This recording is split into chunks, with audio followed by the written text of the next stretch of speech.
और आज वो सपना पूरा होता हुआ आप महसूस करेंगे।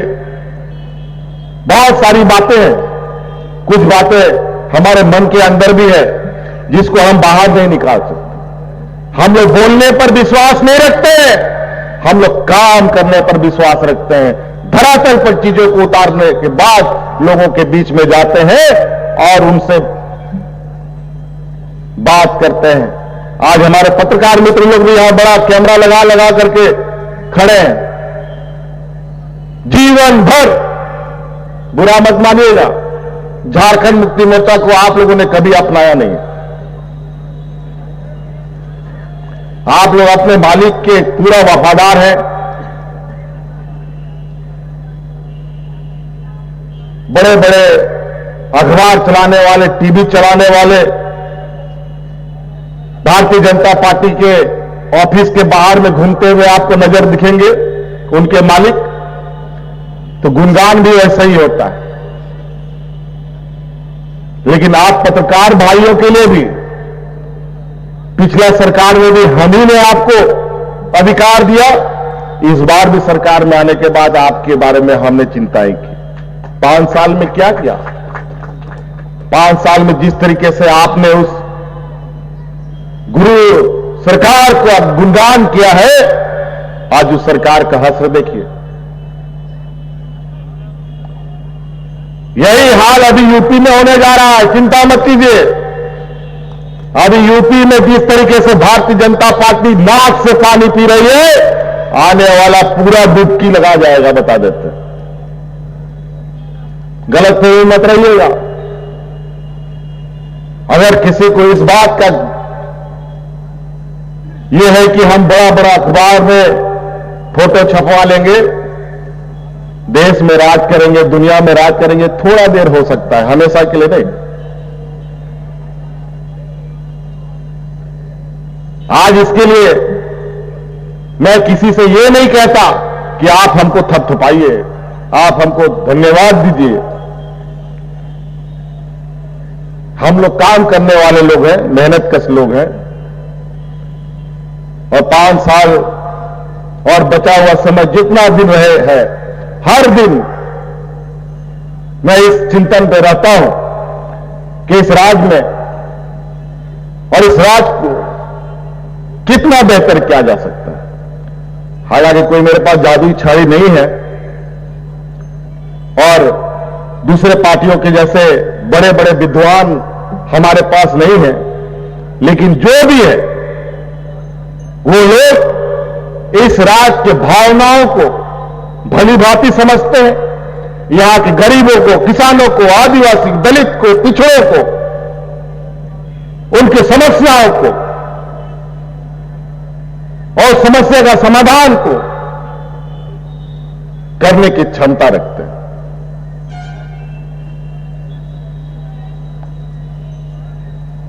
खाली बोलने से नहीं चलेगा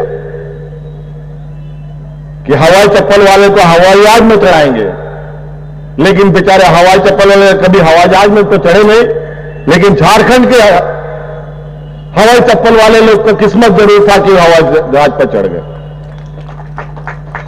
आप तो ये हवाई चप्पल वाले ट्रेन में भी चढ़ पाएंगे कि नहीं, इसका भी अब आने वाला समय सोचना पड़ेगा, क्योंकि सब ट्रेन अब बिक रहा है धीरे धीरे। अभी बजट में ट्रेन, रेलवे में अतिरिक्त पैसा खर्च करने का भारत सरकार का बजट आया है। पता नहीं क्या होगा। 2-3 दिन पहले तो ये रेलवे का एग्जाम को लेकर के कितने नौजवानों को कूटा गया, ये तो आप लोगों ने देखा। मां धोनी पछाड़ पूरा देश के लोगों को, नौजवानों के साथ पिटाई सिटाई हुआ।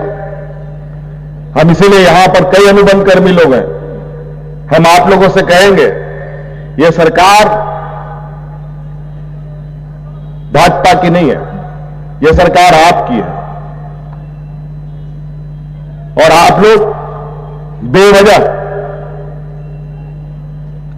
भारतीय जनता पार्टी के कहने पर कुछ असामाजिक दिमाग वाले को लेकर उनके बहकाव में आने का प्रयास मत कीजिएगा। आप लोग आइए, सरकार आपकी बात सुनने के लिए तैयार है और आपका समाधान नियम संगत, विधि संगत करने को भी तैयार है। लेकिन उनके कहने पर अभी हाल फिलहाल में बेचारे सिपाही, क्या था कौन सिपाही लोग था, सहायक पुलिस लोग था, हम उनके बारे में इतना पॉजिटिव सोच रखते थे, सोचे कि इनका भी कुछ समझ, बेकसूरों का कुछ तो समस्या निकालना पड़ेगा। और एक दिन पता नहीं क्या हो गया, अचानक इन सहायक पुलिसों को थलिया बटिया लेकर के, बाल बच्चा लेकर के मैदान में उतर करके धरना प्रदर्शन में चालू हो गया।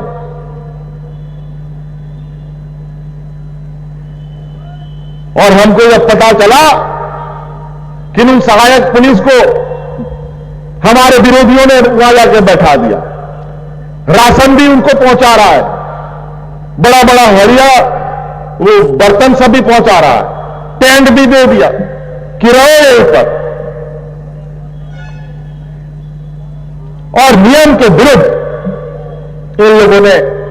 इन लोगों से को सरकार ने अलग अलग तरीके से नियुक्त किया। हम बोले ये तो सरकार ने धोखा दिया, अब उसका पाप हमारे सर पे ला दो।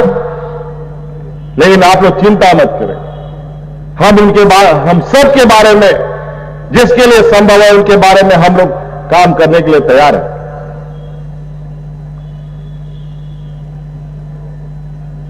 मुख्यमंत्री का घर घेरो, पथराव करो, ये करो वो करो, कोई फायदा नहीं है। आज पारा शिक्षकों ने कोई आंदोलन किया, आज उनका समस्या का समाधान हुआ।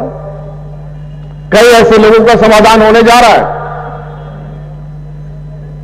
सेविका, सहायिका, जल सहिया, आंगनबाड़ी, सभी लोगों के बारे में हमारी चिंता है।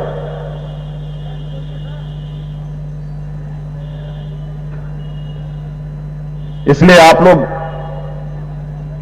बिल्कुल, सरकार का दरवाजा आपके लिए खुला है।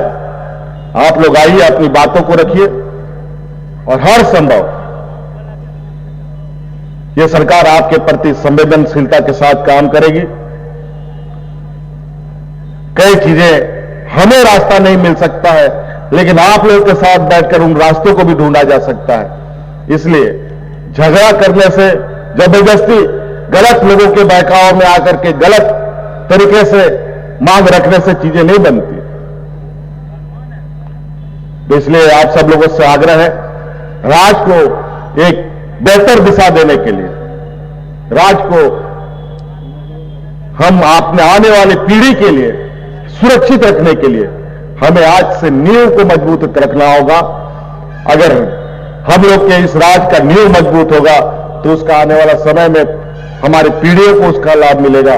और निश्चित रूप से झारखंड प्रदेश में क्षमता की कमी नहीं है।